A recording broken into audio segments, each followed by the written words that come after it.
Hi, I'm Christina McGlynn, and I am going to show you a healthy and gluten-free dish to make. What I'm going to make today is a green chili chicken spaghetti squash.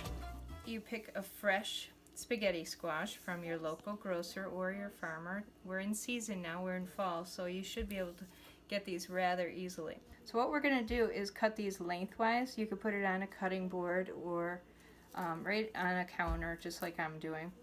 And you could either use a big knife or something smaller.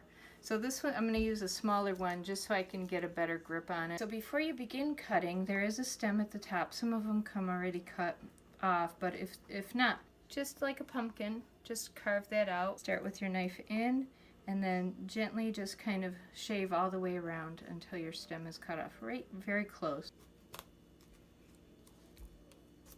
Once your stem is cut out like this, you don't have to pop it out. At this point, you'll just cut lengthwise to the other side and then lengthwise again, and we'll get right in the center.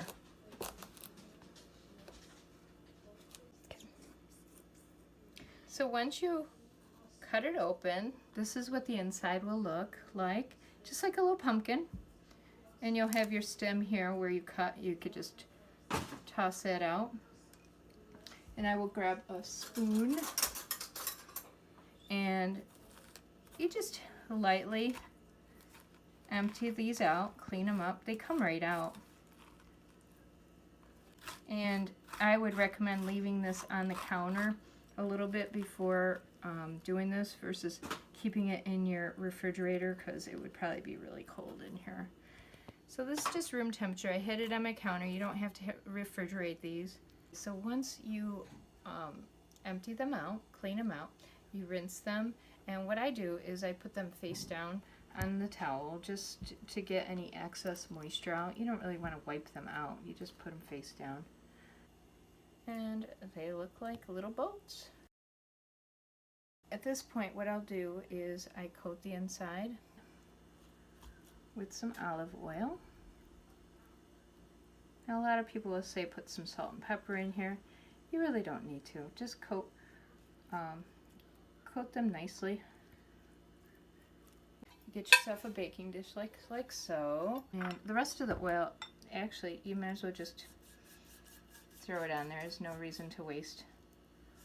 I know there's not a lot on there. But once these go on, you just put them on like that. If they hang over a little bit, that's okay. It's just gonna, like this, that's fine. Sometimes they're a little bigger or smaller. Okay, so what I'm gonna do now is I'm gonna put preheat the oven for 400.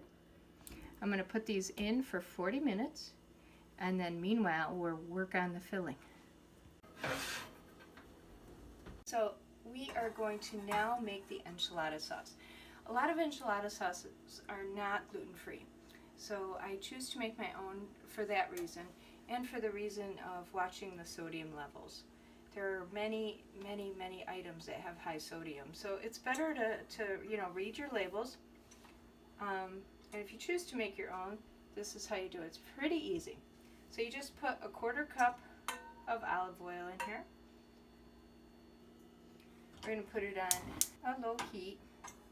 We'll let that warm up a little bit. Put our spices in here, and it's going to infuse with that olive oil. This is gluten-free flour. It's 2 tablespoons. And then we have a tablespoon of cumin. And then right here, this brown stuff, this is 4 tablespoons of chili powder. I use an organic chili powder, and you really do have to look at the ingredients while you're purchasing them, because I did see a lot that had gluten in it. So I will add these in, and we'll stir how nice that's going. Now before that gets too crazy, there is some water that needs to be put in. So you're going to lightly do that before it gets hot. Now the water that I put in there is 3 tablespoons of water. But you see how this will thicken up. so I could take it right off.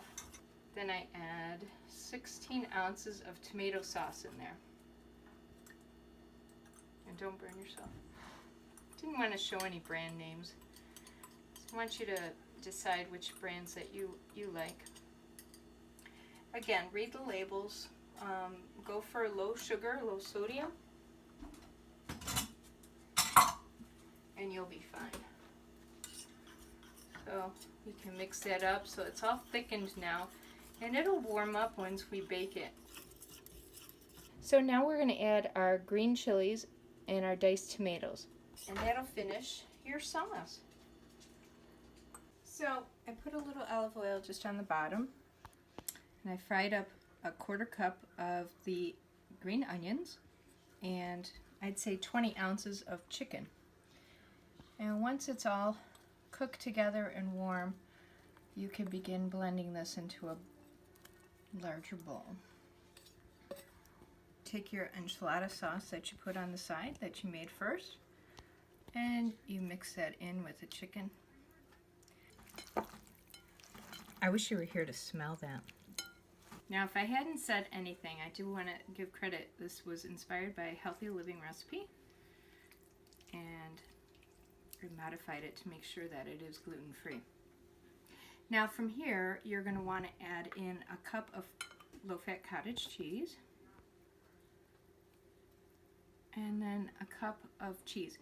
Now I'm using a Mexican mix. You could use mozzarella, you could use cheddar. Just use the low-fat. And again, check the sodium ingredients. I also want to thank my daughter for filming and producing this video for me. Thank you, Sabrina.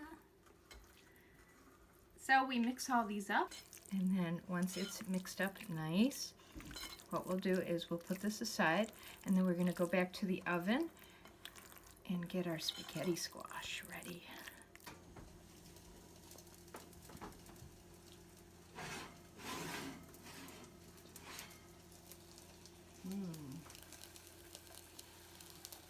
So you just take a fork and you separate it from the skins, like this.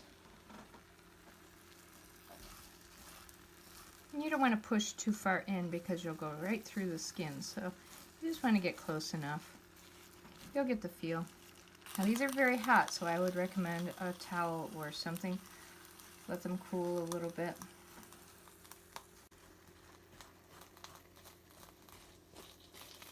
So I had an accidental breakage on one of them, but that should be okay. So once you've scraped them, you'll want to empty them. Now again, these are still a bit warm, you can see by the steam. So make sure you let these cool.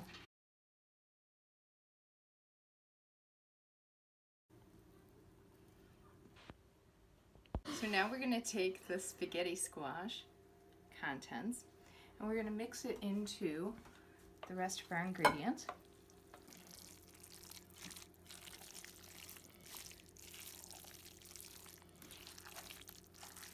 Now I have my mixture all blended. We have our spaghetti squash shells ready, and we'll just start scooping it in. Start with a couple scoops in each one.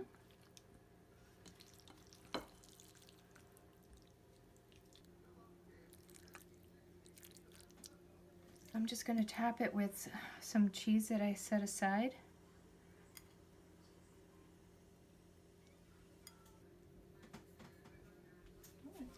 So once they're all stuffed, we're going to put them back in the oven for about 15-20 minutes, just until this gets golden brown. Now remember, everything's warm in here and everything's cooked.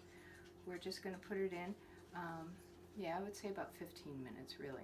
We're going to put it in on broil for low.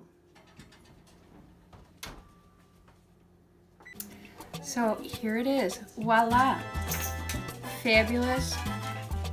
They are so cozy warm, I can't wait to get into this. So I will post the recipe, and hopefully you find this as delicious as me.